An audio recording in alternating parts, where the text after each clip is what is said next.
जून महीने का कन्या राशिफल।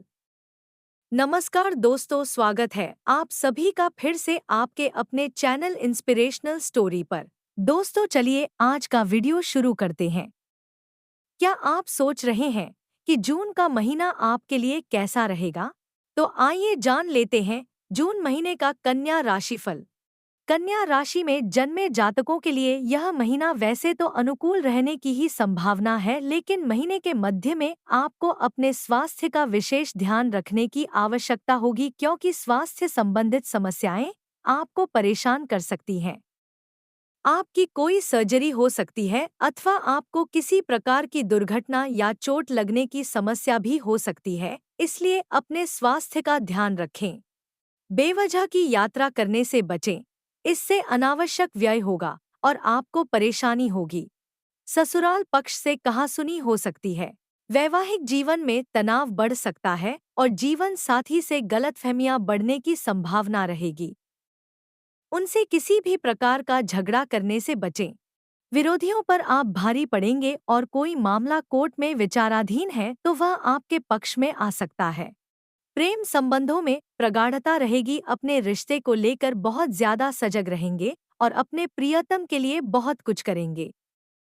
करियर में कुछ नए अवसर आपके सामने आ सकते हैं। नौकरी बदलने का अवसर भी प्राप्त हो सकता है। व्यापार कर रहे जातकों को लंबी यात्रा से व्यापार में लाभ होगा। आर्थिक मामले ठीक ठाक रहेंगे। व्यर्थ की यात्रा करने से बचें, क्योंकि इससे शारीरिक थकान और धन का अपव्यय हो सकता है। अपने ऊपर भरोसा रखें और किसी भी हालत में खुद को कमजोर ना समझें। बृहस्पति महाराज अपनी अस्त अवस्था से 3 जून को उदय अवस्था में आ जाएंगे, तब आपको व्यापार में विशेष लाभ मिलेगा। यह महीना आपका विदेश जाने का सपना सच कर सकता है और आपको विदेश जाने में कामयाबी मिल सकती है। अपनी तरफ से पूरी तैयारी रखें। यदि आपने पहले से ही वीजा के लिए आवेदन किया हुआ है और विदेश जाने की तैयारियां कर रखी हैं, तो इस दौरान आपको वीजा प्राप्त हो सकता है और आपके चेहरे पर खुशी रहेगी। धार्मिक स्थलों और खूबसूरत जगहों के दर्शन करने और घूमने का मौका मिलेगा। जून का महीना करियर के दृष्टिकोण से ठीक ठाक रहने की संभावना है। दशम भाव के स्वामी बुध महाराज नवम भाव में रहेंगे, इससे आपको अपने काम को और ज्यादा बेहतर तरीके से करने पर ध्यान देना होगा ताकि आप अपने आप को सिद्ध कर सकें। आपके करियर में कुछ बदलाव आ सकते हैं, जैसे कि यदि आप किसी सरकारी सेवा में कार्यरत हैं तो आपका स्थानांतरण हो सकता है, यानी कि आपको एक स्थान से दूसरे स्थान पर भेजा जा सकता है। इस दौरान विभाग में परिवर्तन होने के योग भी बन सकते हैं। विशेषकर महीने के पूर्वार्ध में 14 जून तक ऐसा होने की संभावना है। उसके बाद बुध ग्रह आपके दशम भाव में अपनी ही राशि में प्रवेश करेंगे, जिससे नौकरी में आपकी स्थिति प्रबल होगी। आप बहुत मेहनत और हाजिर जवाबी से अपना काम करेंगे। आपका विश्वास जो आपके अंदर कूट कूट कर भरा है वह स्पष्ट रूप से दिखाई देगा। 15 जून को सूर्य भी मिथुन राशि में दशम भाव में प्रवेश कर जाएंगे, तो आपको सरकारी नौकरी मिलने के योग बनेंगे। यदि आप पहले से ही सरकारी नौकरी में हैं तो आपका पदभार बढ़ाया जा सकता है। व्यापार करने वाले जातकों की बात करें तो सप्तम भाव में राहु महाराज पूरे महीने विराजमान रहेंगे, जिससे आपकी बुद्धि बहुत तेज चलेगी। आप ऐसे ऐसे निर्णय लेंगे जो लोगों की समझ में आसानी से नहीं आएंगे, हालांकि वह आपके पक्ष में जा सकते हैं, क्योंकि सप्तम भाव के स्वामी देव गुरु बृहस्पति नवम भाव में विराजमान रहेंगे और 3 तारीख को अपनी उदय अवस्था में आ जाएंगे, जिससे व्यवसाय की यात्राएं आपकी सफलता का मार्ग प्रशस्त करेंगे। आपके व्यापार में अच्छी उन्नति होगी।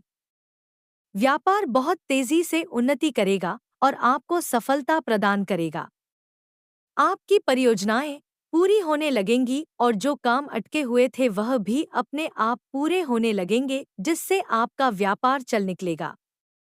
यदि आपकी आर्थिक स्थिति को देखा जाए तो यह महीना आर्थिक रूप से मध्यम रहने की संभावना है।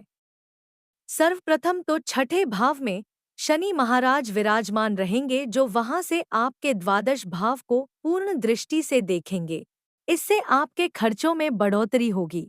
आप किसी विशेष कार्य के लिए बैंक से लोन भी ले सकते हैं या किसी से उधार ले सकते हैं। इस दौरान कर्ज बढ़ने के योग बन सकते हैं।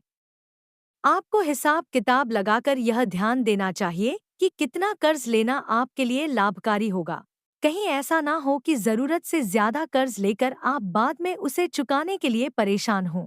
अच्छी बात यह रहेगी कि पूर्व में लिया हुआ कोई कर्ज चुकाने के लिए आप कोशिश करते हुए दिखेंगे। नवम भाव में 4 ग्रहों का समावेश आपकी आर्थिक स्थिति को सुधारने में अहम भूमिका निभा सकता है। अष्टम भाव में उपस्थित होकर मंगल महाराज आपको गुप्त आय प्रदान कर सकते हैं और अप्रत्याशित रूप से आर्थिक लाभ होने के योग बनेंगे। वैसे आपकी आर्थिक स्थिति में सुधार हो सकता है, लेकिन शनि और मंगल के ही कारण आपको शेयर बाजार में निवेश करने से पहले 100 बार सोच लेना चाहिए, नहीं तो लाभ के स्थान पर हानि होने के योग बन रहे हैं। आपकी सावधानी ही आपको बचा सकती है। इस महीने यात्राओं पर अधिक धन व्यय होने के योग बनेंगे। यह महीना पारिवारिक तौर पर मध्यम रहने की संभावना है। दूसरे भाव के स्वामी शुक्र महाराज नवम भाव में विराजमान रहेंगे, जिससे आप परिवार के साथ लंबी यात्राओं पर जा सकते हैं, देवी के दर्शन करने जा सकते हैं अथवा खूबसूरत जगहों पर घूमने फिरने भी जा सकते हैं। परिवार के साथ वेकेशन बिताना आपको बहुत सुकून देगा, जिसके लिए आपने पहले से ही योजना बना रखी होगी। शुक्र 12 जून को दशम भाव में प्रवेश कर जाएंगे, जिससे पारिवारिक व्यवसाय में सफलता मिलेगी। आपके व्यवसाय में परिवार के लोगों का सहयोग मिलेगा। चतुर्थ भाव के स्वामी देव गुरु बृहस्पति नवम भाव में रहेंगे, जिससे व्यावसायिक कार्यों से परिवार की आमदनी बढ़ेगी और आपकी संपत्ति प्राप्ति के रास्ते भी खुलने लगेंगे। अष्टम भाव में मंगल का अपनी राशि में विराजमान होना पिताजी को अनेक स्रोतों से लाभ तो दे सकता है, लेकिन उनको स्वास्थ्य समस्याएं भी दे सकता है, इसलिए उनके स्वास्थ्य का ध्यान रखें। भाई बहनों से आपके संबंध बड़े मधुर बनेंगे और उनके साथ अच्छा समय बिताएंगे। अपने दोस्तों को भी पर्याप्त समय देंगे, जिससे यह समय आपके लिए अच्छा रहने वाला है।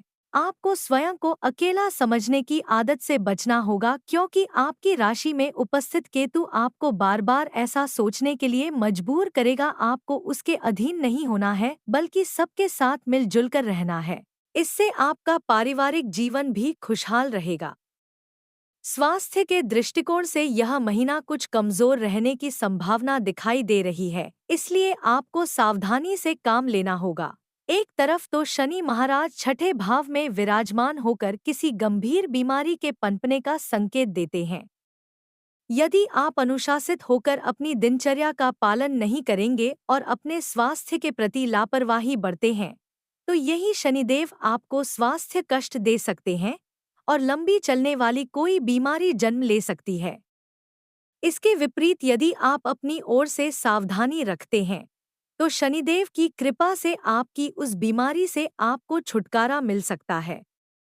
दूसरी तरफ अष्टम भाव में मंगल महाराज विराजमान रहेंगे, जो किसी प्रकार की शल्य चिकित्सा करा सकते हैं।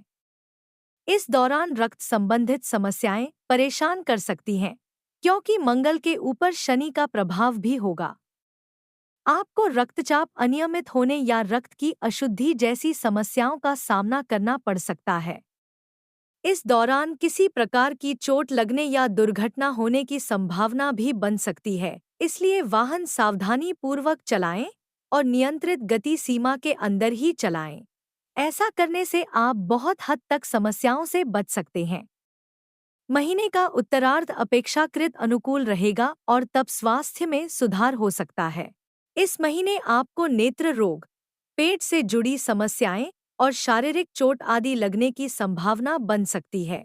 यदि आप किसी प्रेम संबंध में हैं, तो यह महीना आपके लिए अनुकूल रहने की संभावना है। आपके प्रियतम आपके दिल से जुड़े रहेंगे और आपके सुख और दुख का एहसास उन्हें होगा। यही एक सच्चे प्यार की निशानी है। आप अभी उनके लिए सब कुछ करने को तत्पर रहेंगे। आपके रिश्ते की यही खूबसूरती है कि दोनों एक दूसरे का भरपूर सम्मान करेंगे और एक दूसरे के समय की महत्ता को समझेंगे। अपने परिवार वालों से भी आप अपने प्रियतम को मिलवा सकते हैं, जिससे परिवार में भी उनका स्वागत हो सकता है। यह महीना उन लोगों के लिए भी अनुकूल है जो अभी तक अकेले हैं, उनका विवाह होने के योग बन सकते हैं और अच्छे रिश्ते इस महीने आपको प्राप्त हो सकते हैं। यदि आप विवाहित हैं, तो वैवाहिक जीवन में कुछ समस्याएं आ सकती हैं। सप्तम भाव में राहु महाराज विराजमान रहेंगे और उनके एक और शनि और दूसरे और मंगल ग्रह विराजमान रहेंगे, जिससे सप्तम भाव पीड़ित और सप्तम भाव पाप कर्तरी योग में भी रहेगा। यह समय वैवाहिक जीवन के लिए परेशानीजनक हो सकता है। आपके जीवन साथी को स्वास्थ्य समस्याएं घेर सकती हैं। उनके व्यवहार में भी बदलाव आ सकता है, जिसका असर सीधा सीधा आपके वैवाहिक जीवन को प्रभावित करेगा और आप दोनों के बीच गलतफहमियां बढ़ सकती हैं। एक दूसरे को लेकर लापरवाही बढ़ सकती है और रिश्ते में तनाव बढ़ सकता है। हालांकि देव गुरु बृहस्पति अपनी ओर से प्रयास करेंगे कि आपके रिश्ते को बचा सके, इसलिए आपको परिस्थितियों को संभालना होगा, तभी आप अपने वैवाहिक जीवन को बचा पाएंगे और अपने जीवन साथी के साथ अच्छा समय व्यतीत कर पाएंगे।